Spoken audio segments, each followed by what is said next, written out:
Everybody, welcome back to Bayou Time. Harry McCullough here. It's carnival season, and it's time to get going. A lot of fun for us, but a lot of work for those who are in charge, particularly in safety and those kind of things, and that's you. That's Tim Soignet, the sheriff of Terrebonne Parish. Thanks so much for being with us. And like I said, it's my favorite time of the year, right? You get a little time off of work. You might have a couple of cocktails. You have fun. You see a bunch of people. For you guys, it's almost just the opposite. It's a lot more work, and it's all about safety and trying to get things done right. Like we were talking before, we have a lot of, it doesn't begin for the parade. There's a lot of preparation prior to any parade, and then there's a lot of safety issues we have from the beginning when we first start moving floats into the staging area and getting the parade safely on the route, concern the safety of the public, the people on the floats, and everybody else involved. But there's a lot more involved, and even at the end of the parade is getting everybody safely off the float, safely getting traffic moving throughout the route as the parade disperses, where we have routes so we can mitigate traffic issues. And there's always going to be traffic issues, but we do the best we can to manage all of that while the parade's still going on. Right. And then safely getting all of those floats back to the staging area at the end, and safely getting the riders off. And at the end of the day, our day really ends when we get those floats back to their respective locations where they belong. Next year. Yeah, that's amazing, and almost like a flood. You know, a flood comes in and water can go in a bunch of different directions. I'm sure safety's that way, right? Obviously, you talked about the traffic part of it, but you also have a bunch of people in town overflowing. You got a lot of people partying. You got people that may see each other, so there could be conflicts in there too. And look, from law enforcement standpoint, there's a lot of manpower it requires of the sheriff's office as well as Homeland Police Department and the fire departments, and there's a lot of people involved that assist to make this happen every single parade. And at the end of the day, we want the community to feel safe, enjoy their parade, and that way the riders having a good time, the community's having a good time.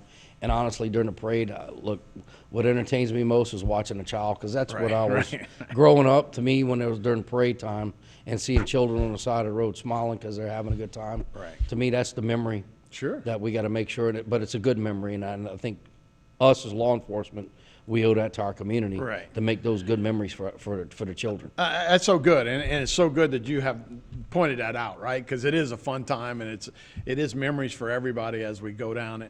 And everybody tiptoes across the line. But I think our law enforcement, even in New Orleans, that kind of stuff, they're like, they know it's a carnival atmosphere. They'll let you not break the law, but it's like they're not as mean when they try to push you back or that kind of stuff. Well, we have our issues sometimes we certainly deal with during the parade, but I'm not going to say we're less tolerant or more tolerant to it. But the important part is don't do anything crazy or unsafe, because that's where problems begin. We just want people to have a good time and be safe about what they're doing out there. Right, without a doubt. So changes this year, not changes, but look, we haven't had a parade here, and I guess we've had a few, but it's been a different world the last 2.5 years, right? And we went from COVID and not parading to a big storm where infrastructure may not be as great as we probably wanted. Yeah, well, there were some concerns, and we talked about about 3 weeks ago, I had a little bit of concern about lighting during the parade, especially for the night parades. So myself and some of the parish officials, we rode the routes, and I was concerned with lighting. We've identified some trouble areas and seen it work with the electric companies to get the lights restored. If not, we had an alternate means. We're going to be putting power plants in some of those areas that's really dark, because I want the parade route well lit, and that's not only for the person pulling the float, but for the people out there enjoying the parade, having it well lit. And because they have children out there to have everything, we don't need to be sitting in the dark out there. And so, of course, Hurricane Ida left its print on us, but we've identified a lot of areas, and we're putting a lot of lighting to help supplement the lighting to make sure it's well lit, especially during those night parades. Yeah, and you rode on both east and west side. We rode both areas, and east side was damaged a little bit more, but we were able to identify those areas and working with parish and getting those areas well lit so we can safely have that parade. And we owe that to the people that live on the east side. Oh, sure. That they have their parade, and we can't, we got to do everything we can in our power so they can get a parade and enjoy that like everybody else. Right. Do you sense anything in the community, like people are raring to go, and you know, I think people are ready to get out and my play wife around rides a bit, huh? Aquarius, and they're all excited because they had to skip a year because of the COVID and everything else. So, I mean, you've seen a lot of excitement among, I think, the float riders. I mean, they're excited to have a parade. You know, quite frankly, I am too. Yeah. I mean, I think we look between Hurricane Ida and everything the last couple of years.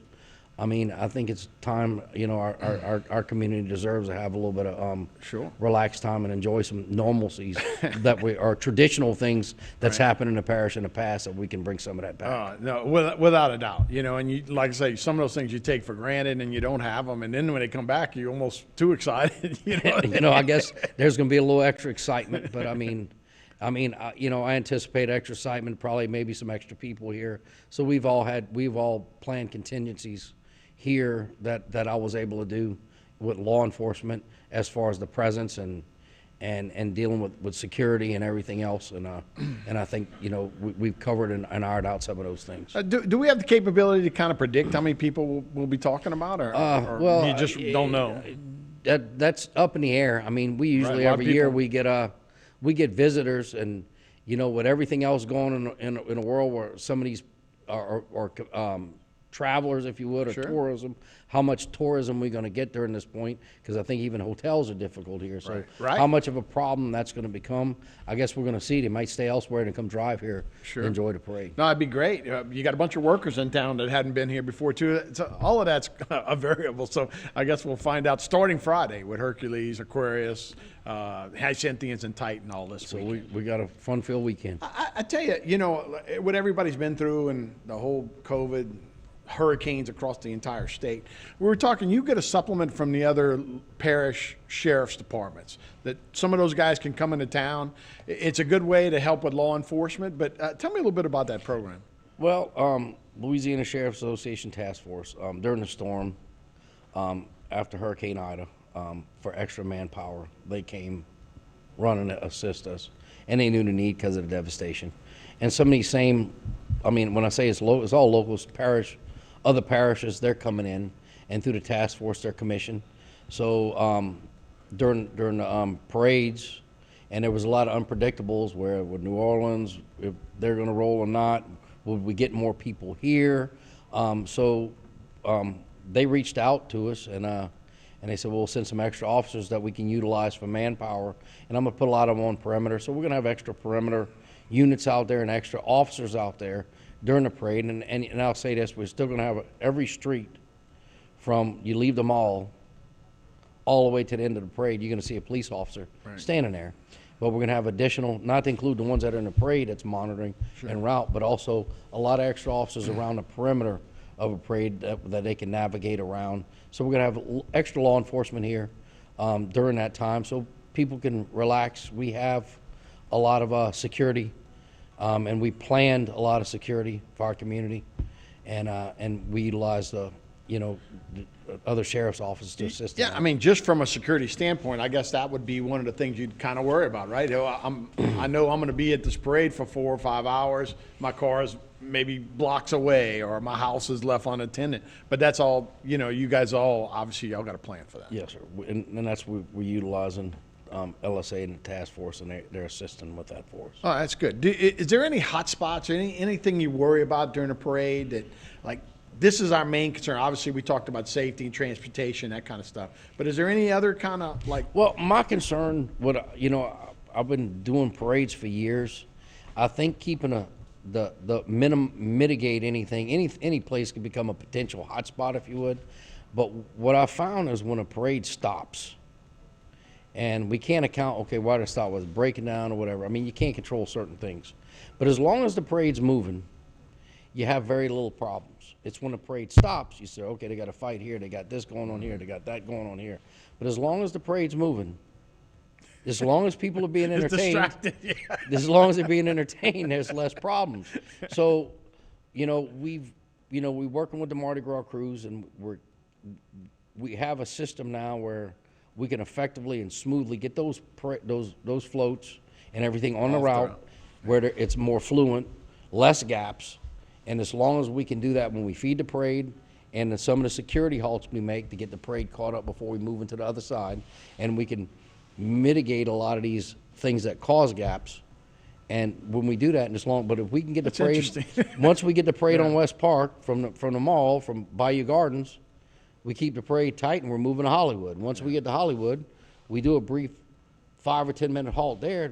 If there's any stragglers in it back for whatever reason, they get caught up, and that's when I'm communicating. I'm in the front, I'm communicating with the group in the back, because I was in the back for many years, so I was always communicating with the sheriff then. It's like, okay, this is where the back of the parade is, and we know about where the parade stands, and once we get it tight, then we can safely move them to the main side, and getting them on that end where it can be fluent, doesn't need to stop till you're doing the toasting, and we try to streamline that a little bit where we have less of a halt so the parade can continue.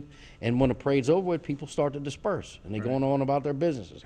And we deal with that, but then again, we're dealing with traffic and trying to feed that into where we're managing every aspect of it. Because we owe it to the community to try to keep everybody safe.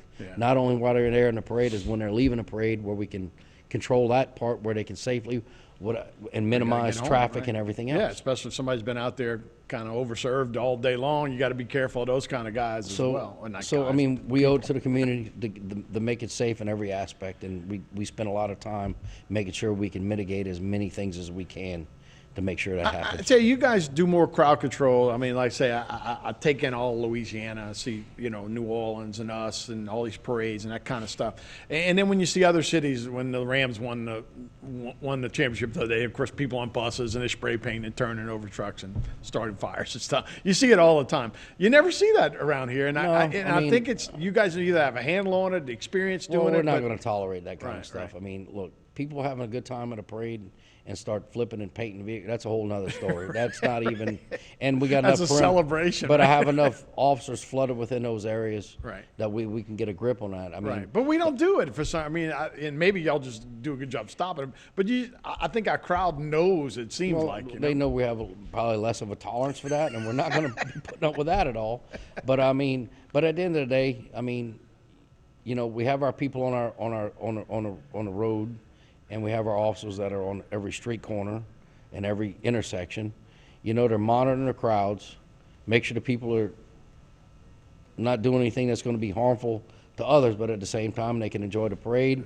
And those guys on the ground, they're ensuring the parade keeps going. So if a truck stops, he can call in, hey, they got a breakdown here. Those guys, okay, this float, it's broken down, got a flat. Let's take care of it. And keep us informed what's going on and try to keep, so we know what's going on, so we can move the parade as fluid as possible. So, and of course, more importantly, keeping the parade moving. If one truck's slowing down, it's like, hey, you need to catch up a little bit, and try to minimize that and try to keep this parade moving. From law enforcement, we only got about 10 seconds. I probably waited too long. Anything changed now since Ida? Are we getting more people? Is anything different from a law enforcement area?